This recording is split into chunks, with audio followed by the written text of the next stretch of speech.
Olá e bem-vindos. Hoje, a gente vai mergulhar fundo em alguns ensaios de um pensador fascinante, William James. Um gigante, né? Totalmente. A gente pegou uns trechos da obra dele, A Vontade de Crer. Isso. E a nossa missão aqui é tentar desvendar umas questões bem pesadas que ele levanta. Tipo, como a gente justifica no que acredita? Exato. E se a vida tem algum valor por si só? E até que ponto um único indivíduo consegue, sabe, mudar o mundo? O ponto de partida é uma tensão que, olha, a gente sente até hoje. Em um mundo que exige prova científica para tudo, qual é o lugar da fé? Da esperança? É uma tensão fundamental. E o que eu acho incrível no James é como ele anda nessa corda bamba, sabe? Sim. De um lado ele tem um respeito, assim, imenso pelo rigor científico, pela lógica. Claro. Mas do outro, ele reconhece que somos seres passionais, emocionais.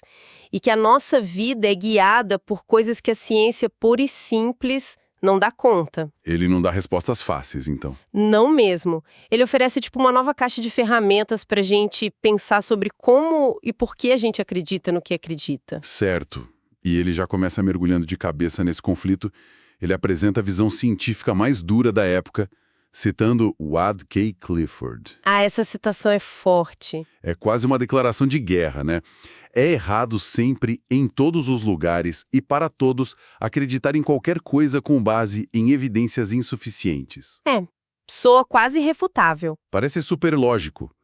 Qual é o problema aqui para o James? Então, à primeira vista parece a atitude mais responsável do mundo, certo? Sim, claro. Mas o James vai mais fundo. Ele diz que por trás dessa frase existem duas leis, digamos, intelectuais. A primeira é: acredite na verdade. Ok. E a segunda é: evite o erro. A frase do Clifford, e muito do pensamento científico da época, aposta tudo na segunda lei. A prioridade máxima é não errar. Mas evitar o erro não é a base de todo o método científico. Isso não é bom. É bom, claro. Se a gente arrisca acreditar sem evidência, não abre a porta para superstição, para loucura. Essa é exatamente a preocupação. E o James entende isso perfeitamente. Só que ele argumenta que focar só em evitar o erro tem um custo. Um custo altíssimo. Altíssimo.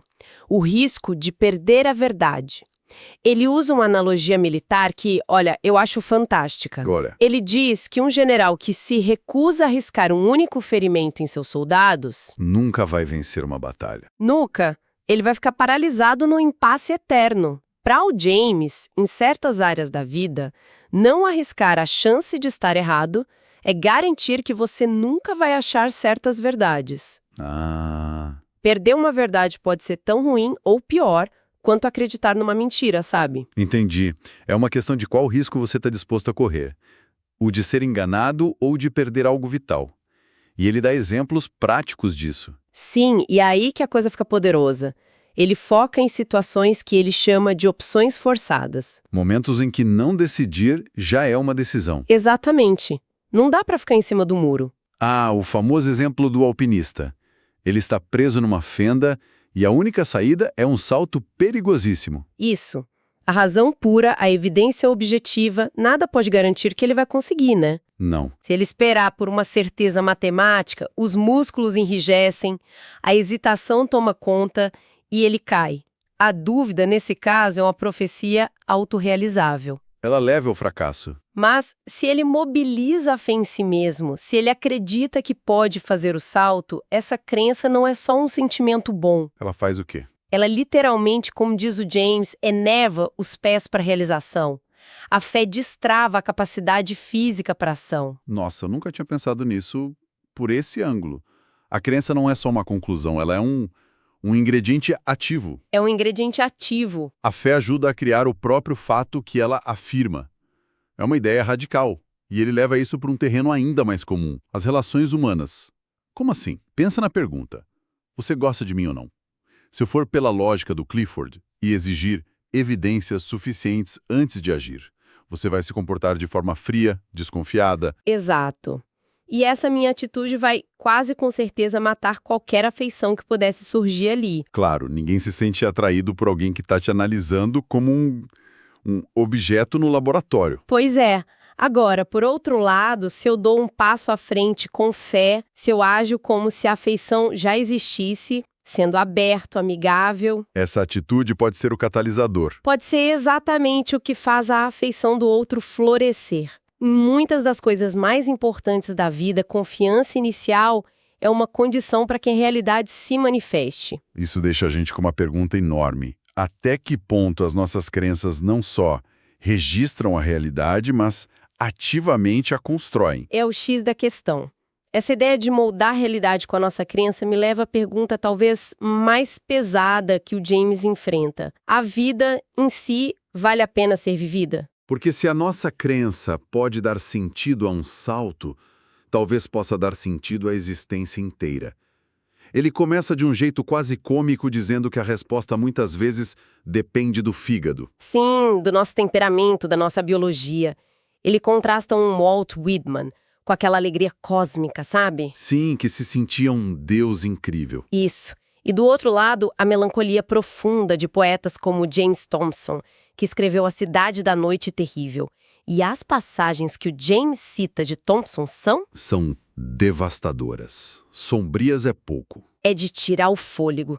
Ele descreve um personagem numa catedral escura que lamenta a única chance de vida, dizendo: "Nesta eternidade toda, tive uma chance. E esta única chance foi frustrada desde o meu nascimento. Minha vida é uma fraude, minha morte um abismo negro." É um soco no estômago ler isso. Dá pra sentir o peso, o vácuo existencial ali. Totalmente. E o fascinante é que o James não descarta isso como simples depressão. Ele analisa esse pessimismo profundo como uma doença essencialmente religiosa. O que ele quer dizer com religiosa? Parece o oposto da fé. É religiosa porque nasce de uma demanda religiosa do coração, entende? Explica melhor. É o nosso anseio por um universo que tenha sentido, propósito, um lado espiritual. O pessimismo surge do choque brutal entre esse desejo e a percepção de um mundo natural que parece indiferente, ou até cruel. É a dor que vem dessa lacuna. Exatamente, entre o que a gente sente que o universo deveria ser e o que ele aparentemente é. E qual é a saída? Se a pessoa não consegue simplesmente ter fé, ela está condenada a esse desespero? Não. E é aqui que o James se torna incrivelmente prático. Ele diz que mesmo sem uma fé metafísica, o espírito de luta pode nos salvar. A luta. A primeira reação a um universo que parece mal não precisa ser a submissão, mas o desafio. Autores como o próprio Thompson e o Carlyle, mesmo no desespero, eles se recusam a se curvar. Eles dizem, em essência: prefiro ser meu eu miserável do que o ser que criou este inferno. Nossa, É uma afirmação da dignidade individual contra o cosmos. é isso. A própria luta contra o mal se torna uma fonte de significado. Não é sobre achar um sentido oculto no sofrimento. É sobre criar um sentido ao combatê-lo. Exatamente, e ele ancora isso num exemplo histórico muito poderoso, os valdenses, um povo dos Alpes italianos. Certo. Durante séculos, eles foram caçados, perseguidos, massacrados, e, no entanto, os relatos mostram um povo resiliente, corajoso e até alegre. Alegre! A vida deles tinha um propósito claro e imediato: lutar por suas casas, sua fé, sua existência. A vida ganhou valor não apesar da luta, mas por causa dela. A alegria que vem com o combate aos males, como ele diz. Isso. Isso é uma perspectiva muito diferente. Mas ele para por aí, nessa ideia de luta, ou ele oferece algo mais? Ele vai um passo além e propõe o que talvez seja seu argumento mais famoso: a fé religiosa como uma hipótese de trabalho, uma aposta. É uma aposta. Ele nos convida a escolher agir sob a suposição de que este mundo visível não é a história toda, que talvez seja só o palco externo de um universo com múltiplas camadas. Onde as forças espirituais, no final, dão as cartas. Exato. Para ilustrar isso, ele usa uma analogia que é brutal, mas muito eficaz. Vem dos estudos de medicina dele, né? A do cachorro no laboratório. É perturbadora, mas inesquecível. Imagina um cachorro sendo vivesseccionado. Da perspectiva da consciência do cão, amarrado, sentindo dor. Aquilo é o inferno puro. Sem sentido. uma crueldade absoluta. Ele não consegue conceber um propósito maior. No entanto, a intenção humana por trás pode ser nobre. Descobriu uma cura que vai salvar incontáveis vidas. O cão, no sofrimento dele, está servindo a uma função que ele não consegue nem começar a entender. Exatamente. E a pergunta que ele deixa no ar é: e se nós formos o cachorro? E se o nosso sofrimento, que parece tão sem sentido, estiver servindo a um propósito cósmico que a gente simplesmente não consegue enxergar? Exato. Acreditar nessa possibilidade pode mudar tudo. Não é uma prova. É uma hipótese que, se adotada, pode tornar a vida significativa. O que nos leva ao terceiro ponto. Se a escolha de um indivíduo pode dar sentido à própria vida, que impacto esse indivíduo tem no mundo ao redor? Isso. A escolha individual pode mudar a percepção da própria vida. Mas James vai além. Ele argumenta que ela pode mudar o curso da história. E aqui ele bate de frente com o pensamento sociológico da época, principalmente o de Herbert Spencer. Ah, sim. A visão de Spencer de que o grande homem, o gênio, é só um produto do seu tempo. A frase dele é: antes que ele possa refazer sua sociedade deve fazê-lo. É uma visão bem determinista, né? A sociedade é um rio e os indivíduos são só gotas d'água. O gênio é só a gota que está na crista da onda na hora certa. E o James não compra essa ideia. De jeito nenhum. Ele acha essa visão inadequada. Ele argumenta que as causas que produzem um gênio, a química cerebral, a fiação neural única, são forças fisiológicas. Operam em outro plano. Um plano totalmente diferente das forças sociais. A sociedade não sabe como fabricar um cérebro como o de um Newton, sabe? Então, de onde tem os gênios para ele? Ele pega uma analogia brilhante de Darwin. Da evolução. Isso.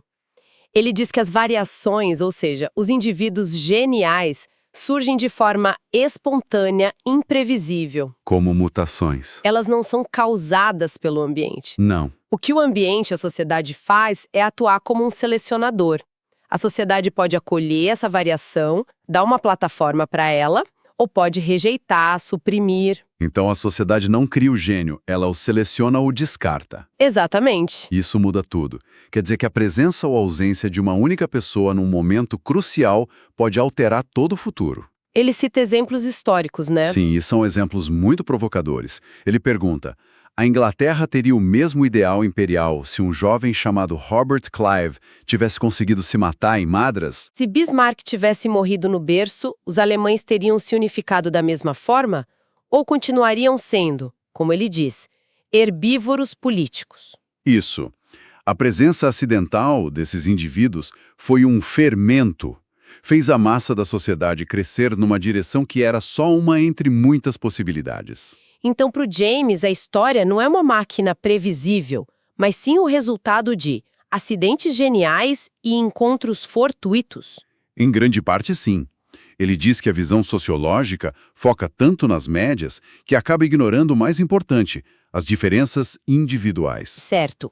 Ele fala que para um membro de uma tribo distante, a diferença entre dois intelectuais ocidentais pode parecer mínima, mas da nossa perspectiva é justamente nessa zona das diferenças individuais que todo o drama, toda a paixão e todo o progresso acontecem. É o cinturão dinâmico de incerteza vibrante. É onde a história é feita. É isso aí. Ok, vamos tentar amarrar tudo isso.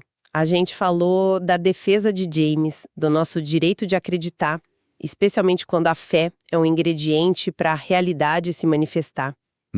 Falamos sobre encontrar sentido na vida não negando o mal, mas lutando contra ele. E, por fim, sobre o poder de um único indivíduo, como uma mutação imprevisível, de alterar o curso da sociedade. Isso. E o ponto crucial é que a filosofia dele não é um passe livre para a irracionalidade, sabe? Não é sobre acreditar em contos de fadas. É um reconhecimento de que a vida é vivida para frente. Em um universo de possibilidades abertas, não num passado já determinado. Nossas escolhas de acreditar ou duvidar, de agir ou hesitar, são forças ativas que ajudam a esculpir a realidade. O que nos deixa com uma reflexão final, e é quase um peso. Se as fontes sugerem que a nossa crença pode de fato ajudar a criar o fato, e que as ações de um indivíduo podem redirecionar o curso da sociedade, isso nos coloca diante de uma responsabilidade imensa. Uma responsabilidade enorme. Em um universo que pode ser um emaranhado de possibilidades, a questão mais urgente talvez não seja em que posso ter certeza, mas sim, que mundo a minha escolha de crença e de ação está ajudando a construir.